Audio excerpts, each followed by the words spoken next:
За мене уставните проблеми не се ништо, али тоа што уставните проблеми ништо не направиа. Само направи полошо за народот. Нема основ да се разговара, да се преговара и на крај да се носат вакви одлуки за промена на уставот, ова што се бара од Република Македонија. Ова е, како кажано, силување на нацијата, на државата, што и не смее да се, по никој начин тоа не смее да се одобри, да помине.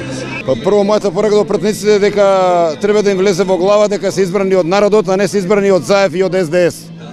И треба да мислат за доброто и на народот и на оваа држава. Така да... Мислите дека изгласаат денес? Ке се соберат? Па веројатно, затоа што се сите тамо добро подкупени и подплатени и од Западна Европа и од Америка. И воедно би сакал на господинот Мицковски вчера да му порачам дека да престане и он да ја пере мозок на народот, дека пратениците не се под притисок на Запад и на Америка. Ја мислам дека се ова фарса дека ќе се изгласа, ама пак народот излезе да си го кажи своето незадоволство, дека не се согласува со политиките на актуелната власт и од резултатите на референдумот, дека референдумот беше неисправен.